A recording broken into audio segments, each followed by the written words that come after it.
Hello, everybody. Welcome to Paint with Mel. I'm Mel, and I'm going to teach you how to paint another sunrise in paradise.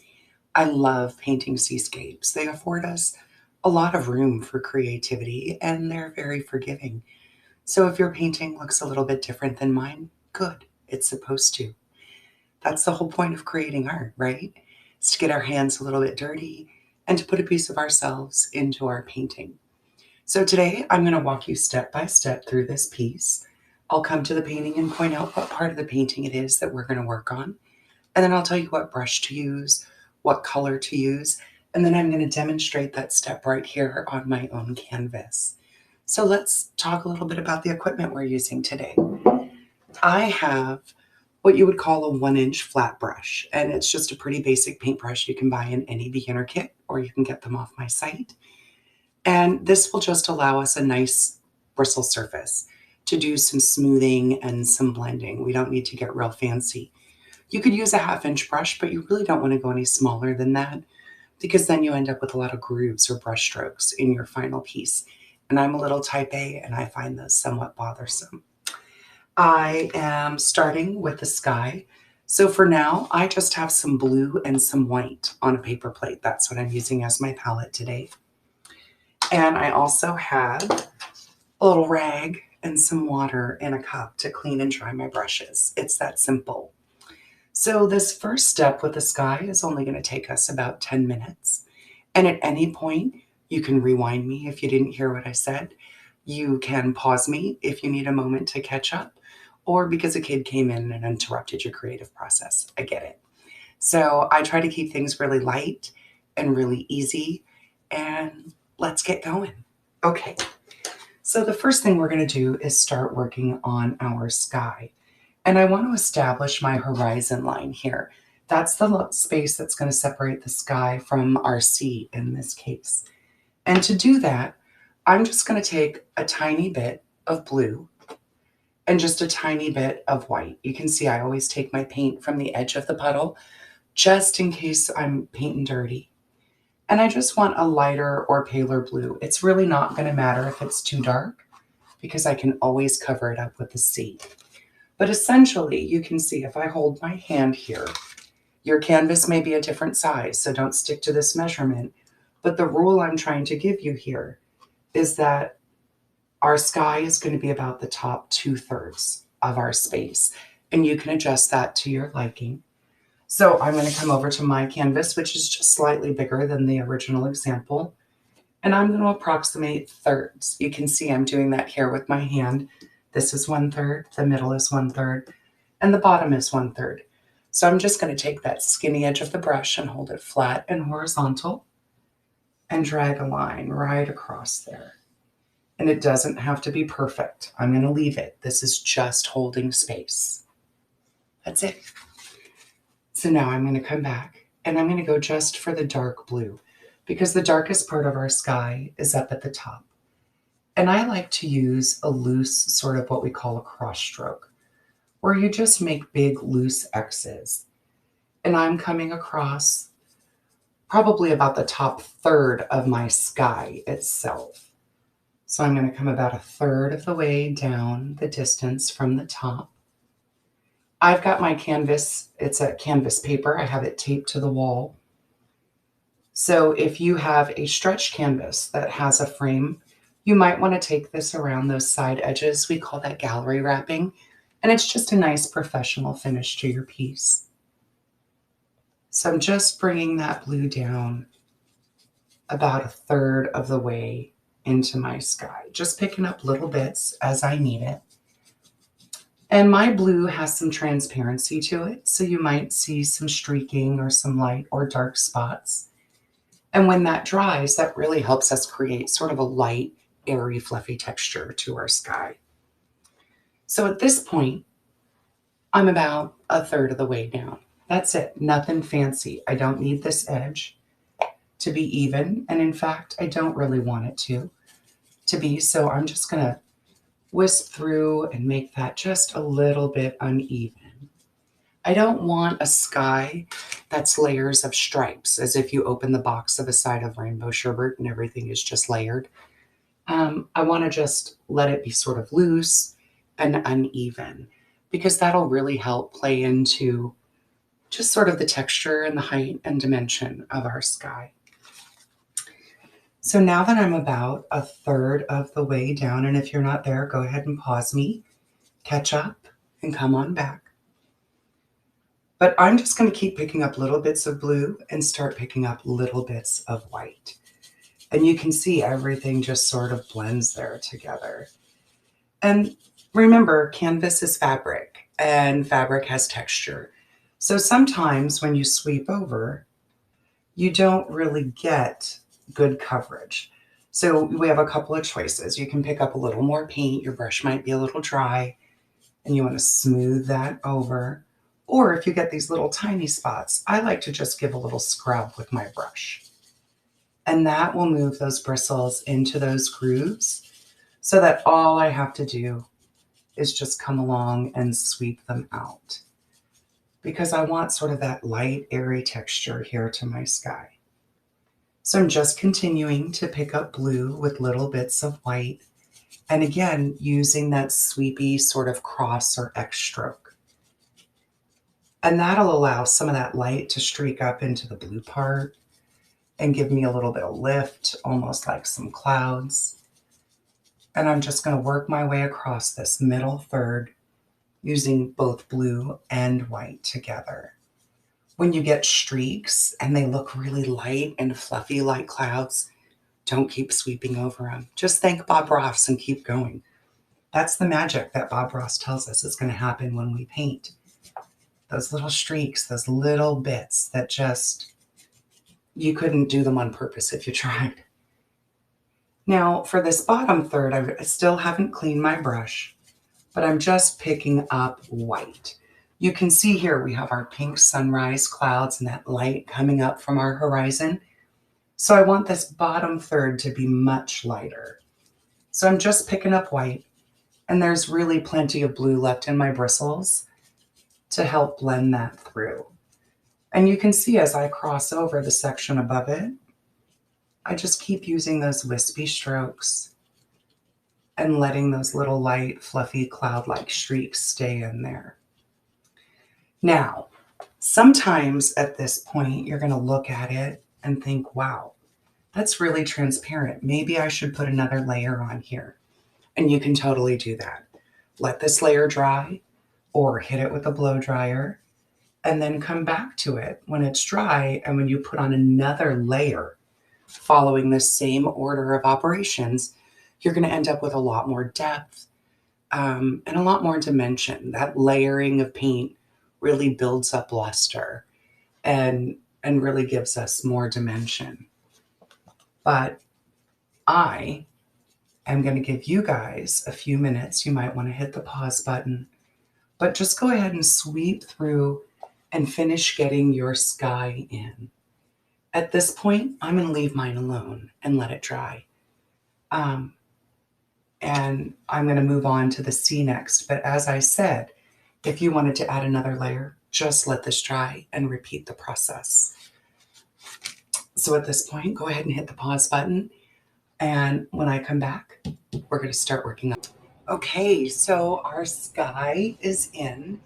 And now we're going to start working on our sea. And the really cool thing about painting seas is that you can really adjust the color of the water to remember your favorite ocean or your favorite memory on a beach. So you can add more blue or more green or even more white and really play with that color to get one that makes you so happy. So let's talk about that. My brush is in the water. So let me give you a quick demonstration on how to clean your brush. The first thing you want to do is just gently bounce it. You can see how everything's clouding up and getting funky. Don't worry, your paint water can be super dirty and you can still paint pure white driven snow. So what I'm going to do is just bounce that brush and then I drag those bristles across the edge and it just squeegees out any excess water. And then I'm just going to give my brush a gentle pat into my paper towel. I'm using acrylic paint, and so you want a little bit of water to help it move, especially if you live in the desert where you have a really dry environment. If you live somewhere like Florida, you probably don't need to use as much water because there's more humidity. But what I'm going to do is make a turquoise or a teal color. And I always start off by using equal parts of blue and green. And then I'll adjust with some white from there. So I've added some green to my palette. And I'm going to take about a pea-sized scoop on my brush and just drop it over on a little empty spot on my plate.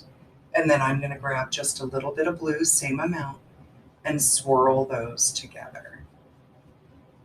Now, I'm going to add just a little bit more blue because I ran out of my regular blue that I use. It's on order.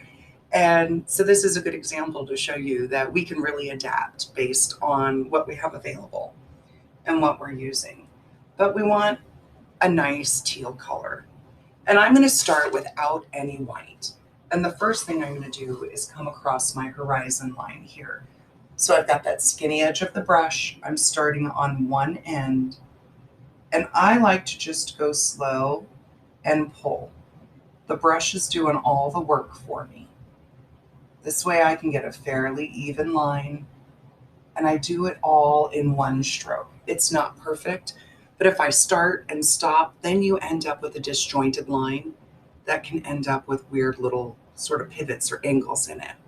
So I like to just take my time and pull out, pretend you're at yoga, breathe out on the stroke.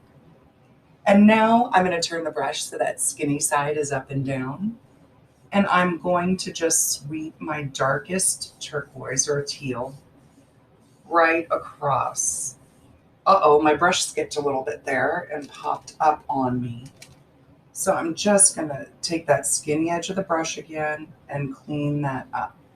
But I'm also not going to sweat it too much because look, I've got this island to put in here, and that's going to go just at about where my brush skipped and made a funky line. So I'm not going to worry about cleaning that up. It's sort of like when you sweep your kitchen floor. Do you pull the refrigerator out every time and sweep underneath it? No, you do it once in a while. So when we can hide things, we do it. All right, so I am about a third again of the way down from the top of my water there, my horizon line. And at this point, I'm not going to clean my brush, but I am going to pick up some blue by itself. And I'm using a horizontal stroke where I'm just pulling from edge to edge. But every once in a while, to help my blue middle section blend in with that darker section, I'm just doing that little X stroke again to just get rid of that line and create more of an ombre. And then I just sweep across because our water is going to be moving in this direction. So the brush strokes will help with that. But it also just smooths things out nice and evenly. All right, so we've got our turquoise at the top of our sea. We've got some blue down here in the middle. And now I haven't cleaned my brush. I'm just picking up some more blue and coming over to the edge of the white and grabbing some of that. And I'm letting that streak. I'm going to pick up more and just sort of drop off all this paint and fill that in. You don't have to come all the way to the very bottom because we've got these rocks in the foreground that are going to take up that space. But at this point, you can see I've got a little gap here. That's a trick I use when I'm doing some blending, is I'll drop off my lighter color and then come along and use that crisscross stroke or a little scrubby swirly stroke. And then I just sweep and smooth. So now my water goes from dark, where it's furthest away and deepest, to those middle tones. And now as it's getting more shallow, moving toward the sand and the surf, to me, it's getting much lighter. And that's really all we need to do.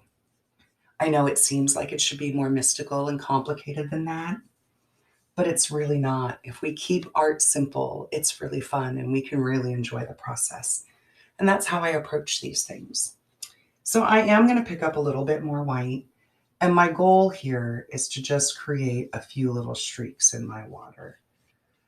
So I just sort of hit it and quit it. Just put a quick streak in there, let it blend out just a little bit, and leave it alone. We can see here in our final product, we've got these light little fluffy bits of surf coming through with waves. We're not going to be able to put that in right now. We have to wait for our ocean to dry, and then we'll be able to come in and use a little watered down white to create those waves. So for now, don't worry about it. This is what you need. But just as with our sky, if you want to let this dry and do another layer, you're going to be building up that depth. And it's really going to add a whole nother dimension to your painting. So if you've got the time and you really want to, go ahead and let it dry and add another layer. Or we can just leave it like this. Both are going to be beautiful. So at this point, again, we're just going to let things dry. So go ahead and hit the pause button, catch up. And when your painting's dry, come back and let me know.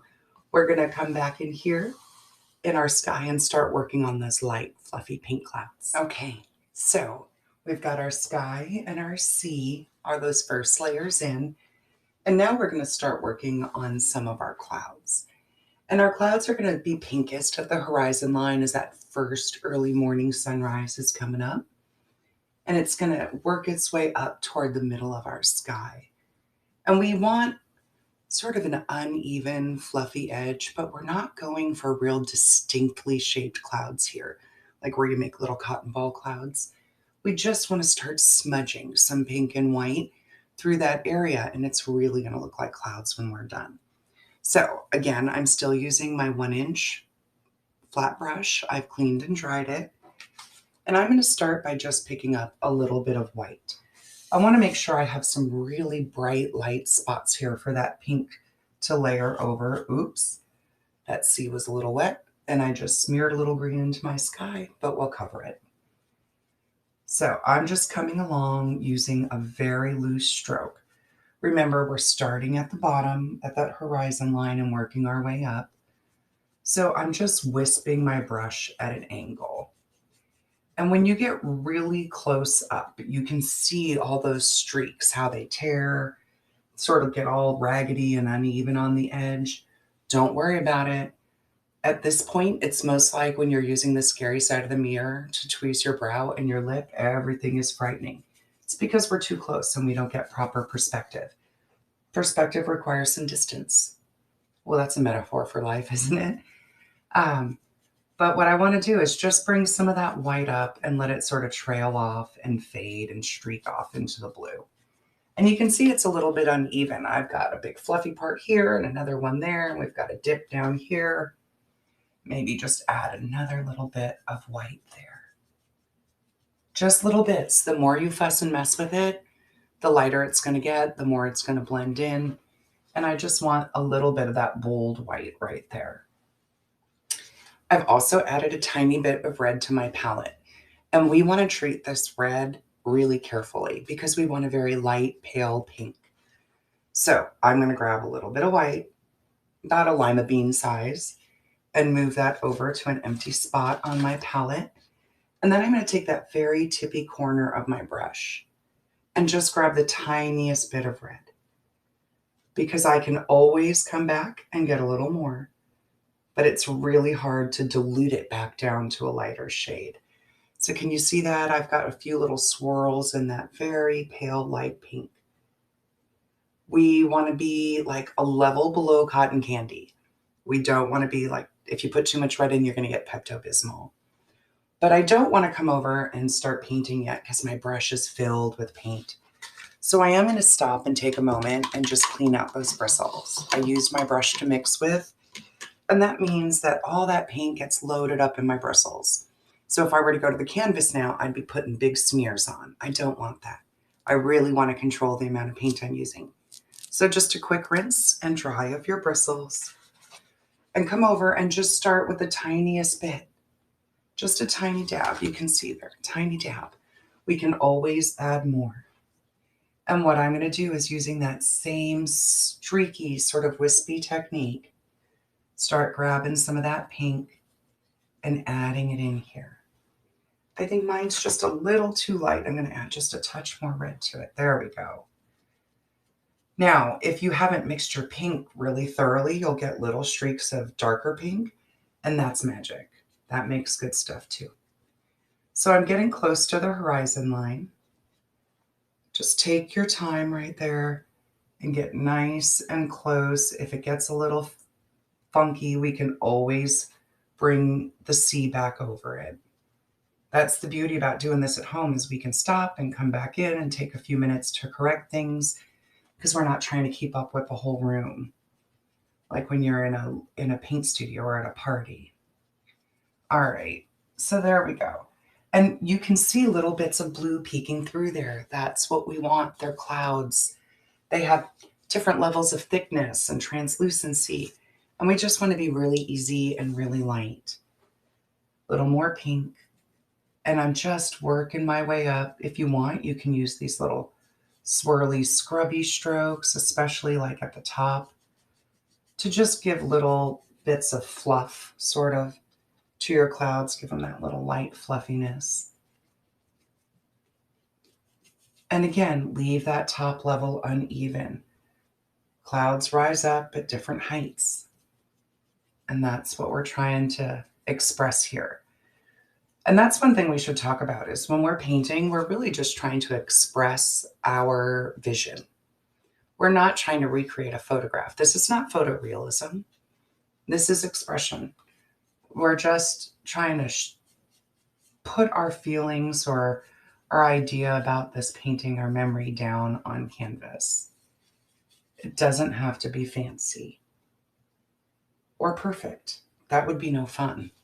That's a lot of pressure. Don't put that on yourself. And the other thing you can do is, you can see I'm taking the very tip of my bristles and just sort of tapping, especially around that top edge, to just give a little texture and fluff. That technique, stippling, again, you just take the very tip of your bristles and tap and move. And that will help spread around some of your paint and just give it a light, fluffy texture. The other thing I do is sometimes I just take my finger and I use my finger to smudge or tap. I mean, you got 10 paintbrushes attached to your hands, so you can use them. Just little light fluffiness. And remember what I said about the scary side of the mirror. When we're this close, everything is frightening. And no one is going to be looking at your painting from 6 inches away. You want to stand up and step back. Put a little distance in there. Now, as you're working on this pink, you can always pick up just little tiny bits of white and streak that in. Give a little tappy, little stippling. Just sort of tap that through. You can use your brush or your finger. If little bits of blue poke through, don't worry about it. Just let it all sort of ease in. And if your painting's not dry and you've got that blue coming through, it's okay to just pause, let it dry, come back to it, or take a blow dryer to it. That works as well. I want to put just a little bit more fluffiness there. I really want that to be light and uneven. And I just want to make sure that I have a little bit more of that darkest pink right at the horizon, working its way up. Let it get streaky and uneven. All right. Now I know that I could mess with these clouds for the next hour, and you probably will. So go ahead and pause me, take a few moments, and work on your clouds. But you want to be careful of overblending, because in our brains, we like to try to make everything sort of even. And it's best if they're not. There should be darker spots. There should be lighter spots. There should be thicker spots. There should be thinner spots. So if you're a little type A, now's a good time to take a sip of your glass of wine and to just let it go. Ask Bob Ross to guide you. All right, so go ahead and pause, and I'll be back in just a minute, and we'll start working on our land. We're going to put in our island and our foreground. Okay, I know I said we were working on the land next, but I lied. I want to come in and add a little bit of movement and motion to our water with waves before we put in the land. That way it's not going to mess with our perspective or our point of view, where we're standing up here and looking out over to the water. So I'm going to move to my small brush. And for this painting, we're using our 1/2-inch brush. And then you can also use a small brush. I have a whole variety here. Let's take a look. I really like a small round brush because it's got a very pointy tip. This one's a little crusty. You need to clean it out. But you get a very pointy tip. So when you push, You can get a very thin line, or if you push harder, you can get a thicker line. And this will be a great tool when we work on our palm trees. So I'm going to give mine a rinse because it's a little crusty. Sorry, that happens. Take good care of your brushes. And when you clean it, I just like to give it a little twist so it comes back to that little point. So we're going to work on our waves. And to do that, I need to thin down a little bit of white paint so it gets really translucent like skim milk. So I'm just taking the tiniest dab of white and moving that over.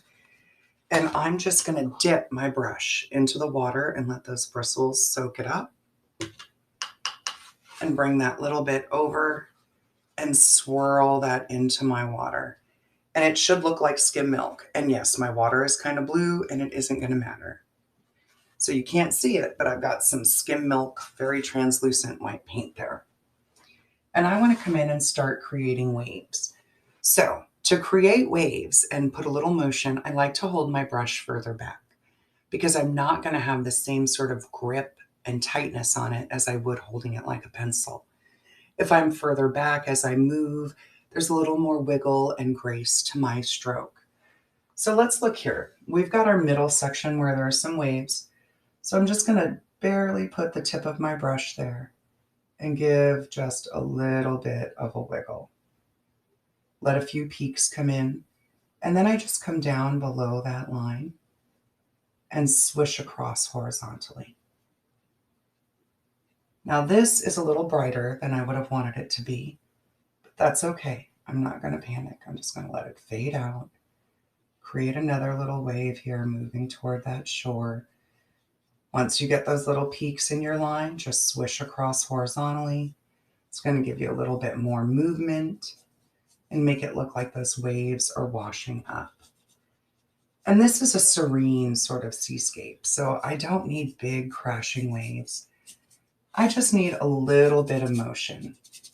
And I'm almost out of paint, so I'm just going to pick up a tiny bit more and just a little bit of swish there. Ooh, there we go. That's it. So work with your waves, but don't play with them too much. Really trust that whole organic part of the process where you just put in that little squiggle and do a few little horizontal zhuzhes down below to give you that movement. And that's all I'm going to do there. The other thing I want to do now before I put in my palm trees is put in some stars in the sky. And watered down white paint is a great way to do that. Let me make a little more. Again, you want it super translucent like skim milk because then it's going to flick really easily. Now, you can do this with an old toothbrush. That's a really great way. You just put a little paint on the head of the toothbrush and flick the bristles and they'll splatter. But we can also do that with our paintbrush. Let me show you. I'm going to hold my brush so I've got a good grip on it right where the ferrule or the metal part meets the handle.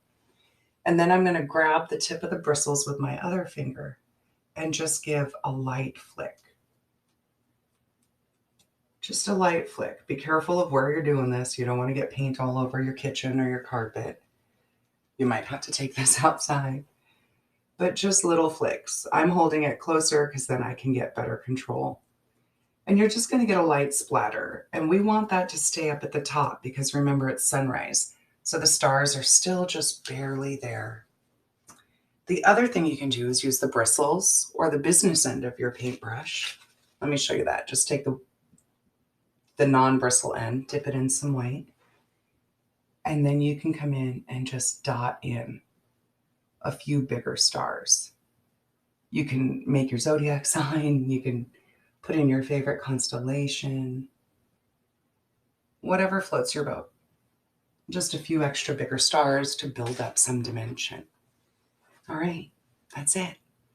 So, a few little waves, a little bit of stars. Now we're going to put in our land.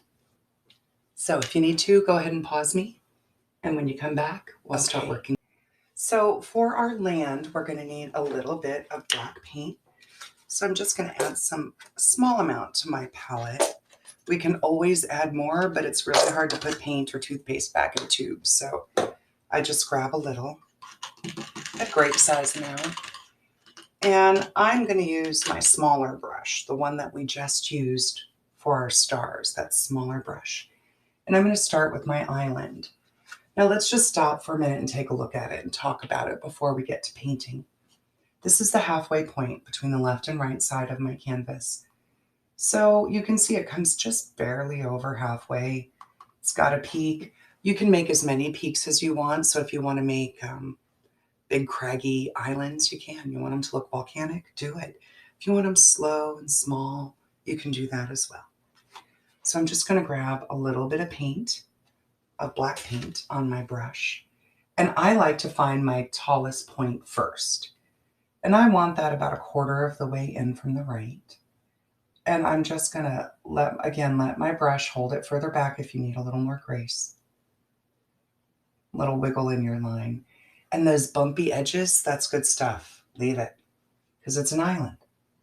And I'm going to work my way over, maybe make a little plateau, and just angle my way down toward that middle. And then it just sort of disappears there, right on the horizon. Just little bits. Take your time, breathe. A lot of times people hold their breath, breathe. And then I'm just going to carefully drag that line across the horizon to the other edge. And then we can just fill it in. We're not going to get real fancy or fussy with it. We are going to come in later after it dries and add some pink. That pink glow from our sunrise is going to be reflecting off our land here, both our island and in the foreground. So at first, everything is in silhouette and it's flat, it's one dimension, it looks a little funky. It's okay. Tell your brain to forget about it. We'll come back and add some highlight in a little bit. And we're just going to fill this in. And I can never paint the same island twice. They're always a little bit different. Just go with it. All right. There we go. Island is in. Now, the more you mess with this edge, the bigger your island's going to get. It's going to grow, and we can't make it smaller again. So go easy. If you're not sure about the silhouette or the edge line of your island, move on to your foreground, and then you can come back and take a look at it.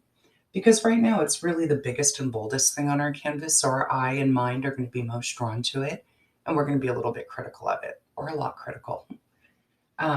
But again, once we start putting other pieces into the painting, we're not as drawn to it, and we might feel differently about it. So I always say it's kind of like the SATs. If you don't know the answer, move on and come back and check it out in a little bit. So island is in. Now I'm going to come in and start working on my rocks here in the foreground. So the first thing to remember is we're going to have two palm trees over here on the left, and mine are crisscross style because I think that's fun and funky. It's a little higher over here on the left. You can see we're much closer to our horizon line. Ooh, my light just went out. Hang on.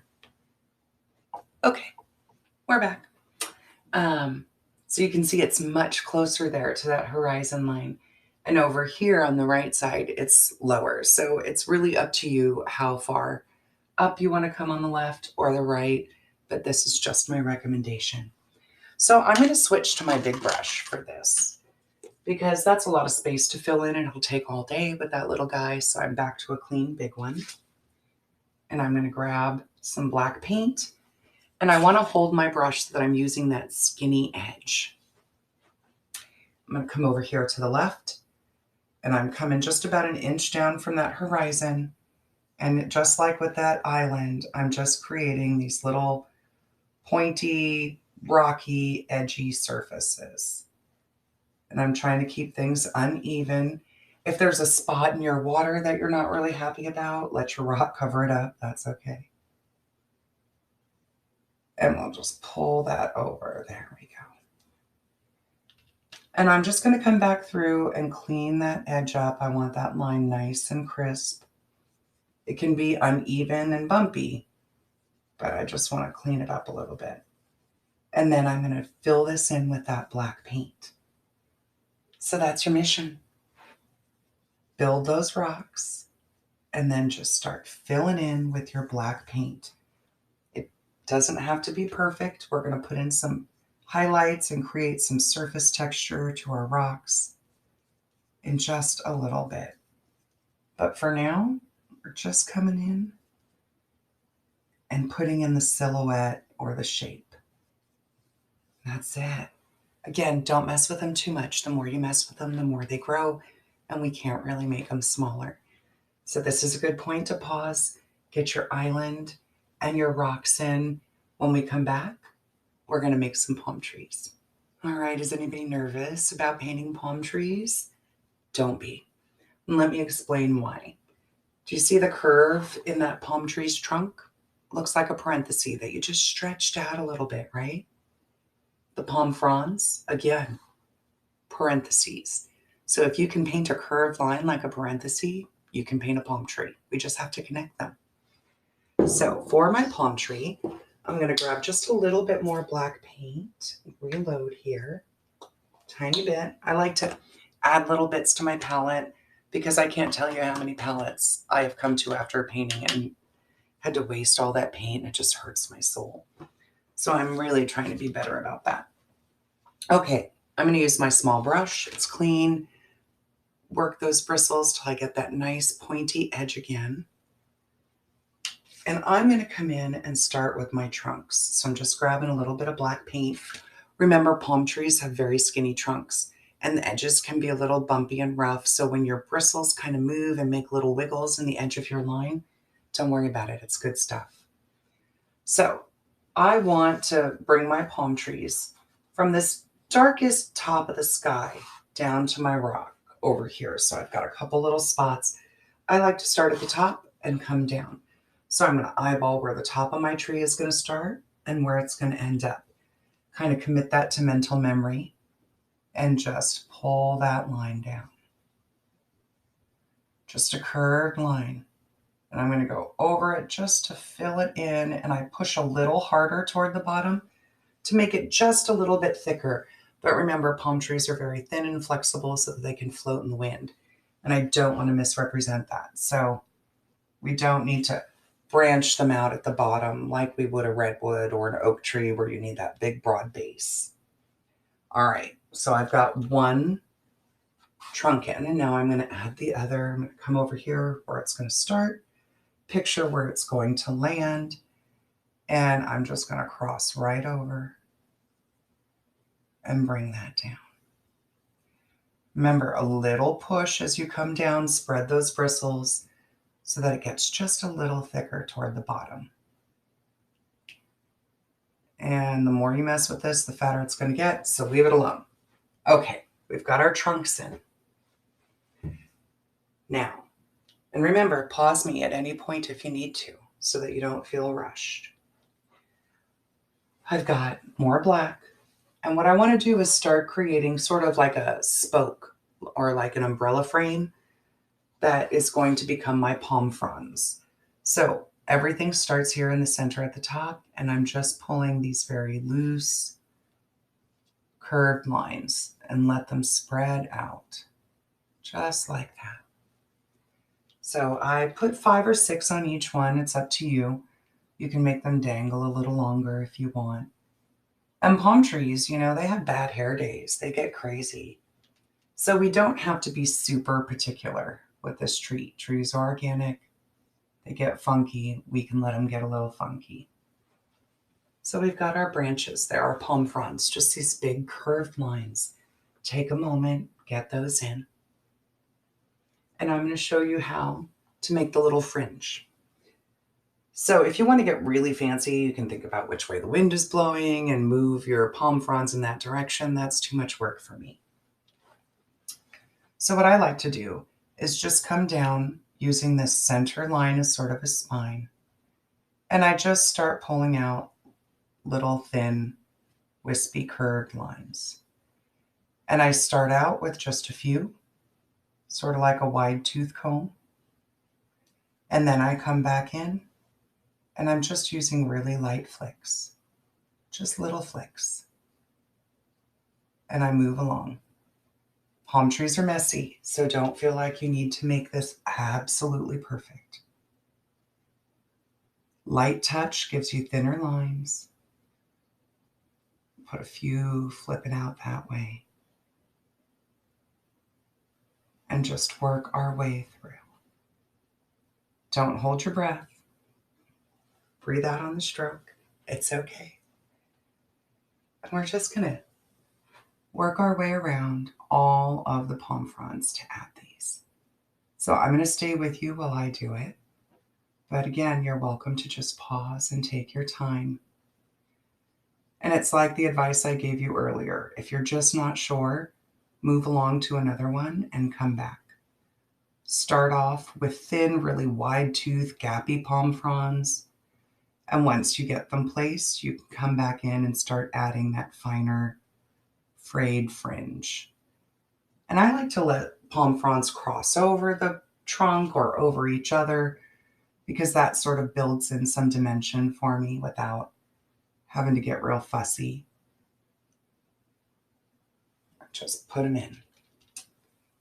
And you can see they go fairly quickly once you get the hang of them. Just nice, uneven fringe. Start working on my other one. Letting these overlap. Just little bits. And this guy sort of goes out of our point of view here. Over on the left. I'm sure my hand's right in your way, sorry. And one thing you can see I'm consistently doing is I always start in the center at the spine and pull down. That way the edge of that line is frayed and light and thin and pointy. If I start back here and pull up, this end is going to be really square and blunted and thick, and I don't want that. I want it to go the other direction. So always pull from the spine of the palm frond out. So you get those little wispy, fluffy bits. Let them be messy. There we go. Oh, I need a little more action right in there. There we go. Pretty close, a little different. This guy's a little thicker than these. But again, once I add some of that highlight, that will also thin them down. When we do things in silhouette and we add highlights, it's sort of like Spanx. Just sort of sucks everything up into where it needs to be. All right, so take a pause, take a moment, get your palm fronds in. At this point, our next step is going to be using pink to add the highlight and texture to our rocks in the foreground, our island, and we're going to put some texture and highlight on our tree. So take a few minutes, make sure everything is dry because we don't want to come in with that pink and have everything start turning gray. All right, this is the best part of the painting. We're going to add the highlights from our sunrise to the facets of the rock on our island and our foreground, as well as our palm trees.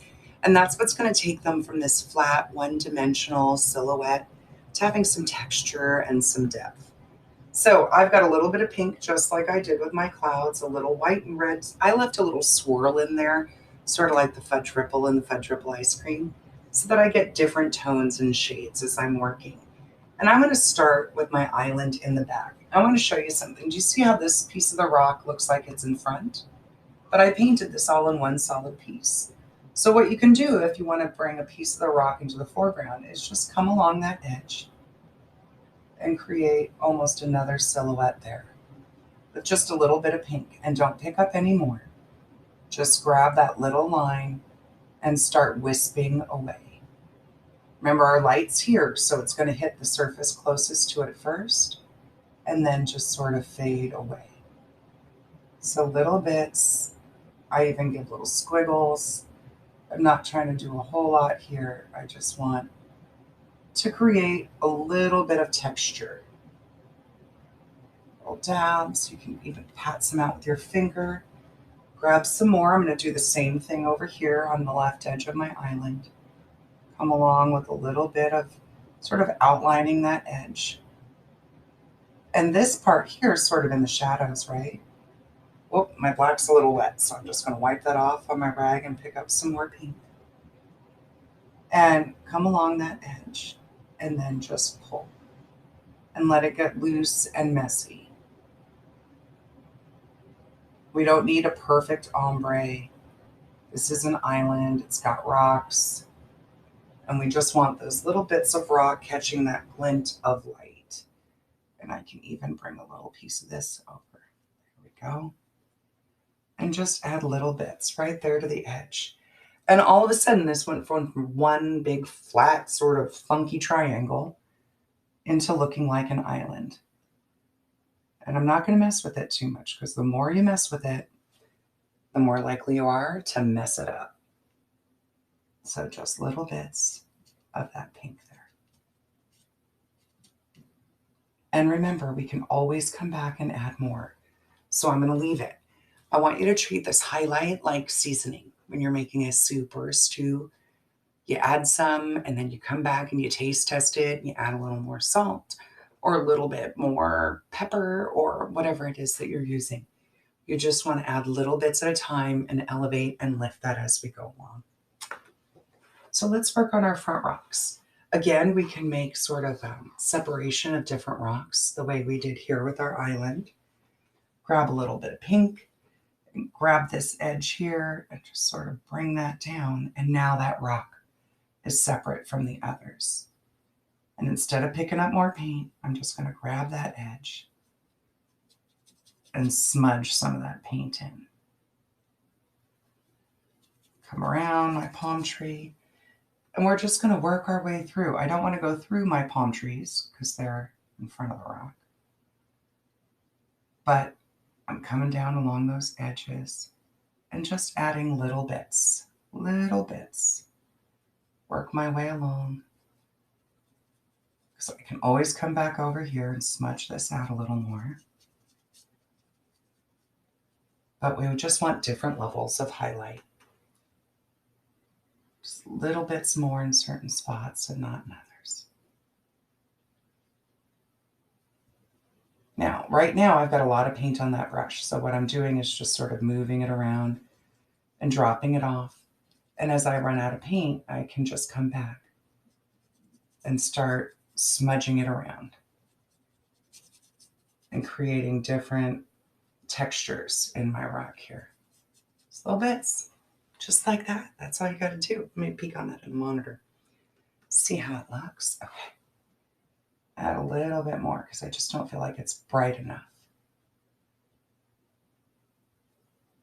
Let that spread out. Wherever that light is hitting, that's where it's going to be brightest. Just give it little bits of texture. Just like that. And remember, you can always come back and add more. We can build it and elevate it. I don't want to go too crazy with that now. So I'm going to move on to my palm trees.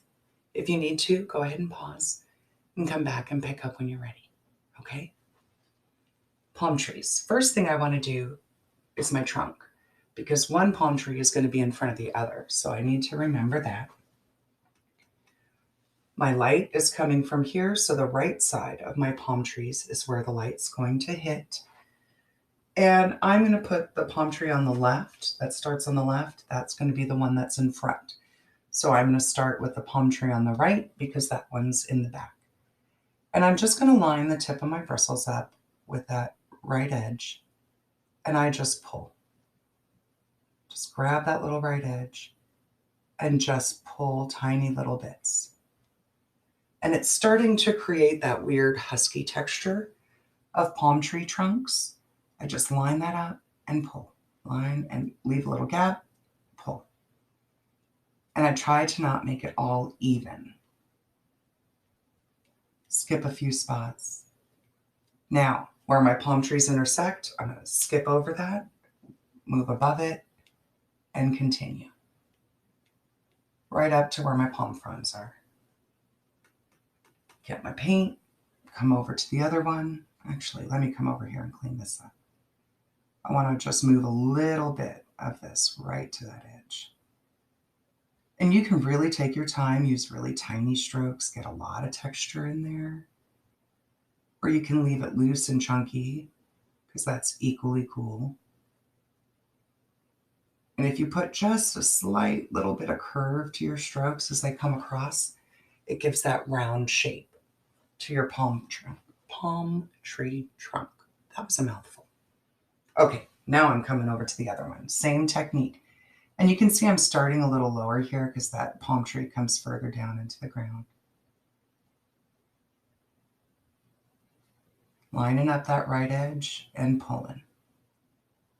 My palm tree's still a little bit wet. That's okay. That blending will give me different layers and levels of light. Pull that through. Grabbing little bits at a time. Just little bits. And letting that light come over. It's hitting that edge. Now here where I cross over, I'm just going to keep going. Let me move my hand out of your way. And now this palm tree is in front of the other one. Ooh, that got a little bright. That's okay. Put in those little bits of texture. Now here I ended up with a really solid blob. And sometimes that happens. I'm not going to freak out. I'm just going to grab a little bit of black and come in from the other side and add some more of that negative space in there. That's it. A little bit more of that black. Okay. Now, I'm going to practice what I preach and come back and look at those palm trunks once I've got the fronds done and decide if I need any more light. So we're going to keep carrying on with our pink. And as we move into the palm fronds, I don't want to go over every single piece of palm frond. I just want to add little hits of light. So I'm just going to do a few of these swoopy strokes. Again with that pink. Just a few. So that it looks like just a little bit is getting hit with that light. Don't need a lot. And if you felt like your palm fronds were a little stubby or a little thick, when we come in and we start adding these little bits of highlight, remember what I said about highlight being like Spanx for a silhouette. It just sort of makes everything look a little bit thinner. So I got a few big chunky spots in there. Again, I'm not panicking. I'm just going to come back and add a little black to it later if I feel like I need it. But I just want to get little bits of this light pink, almost gray in here. Now, if you have metallic paint, using a silver would be really awesome for this step because it'll give you a really nice sort of mystical sort of highlight. But we're just using a little red and white. Ooh, that line. Okay. And there you go. Now at this point, I always recommend that you stand up and step back from your piece because you want a little bit of distance between you and your piece so that you can get that proper perspective. Remember, when we're this close, everything is funky. But there you go, you guys. Take a little moment, pause, put in your final details. But I'm pretty pleased with this one. Another sunrise in paradise. Come back and paint with me soon, you guys. Take care.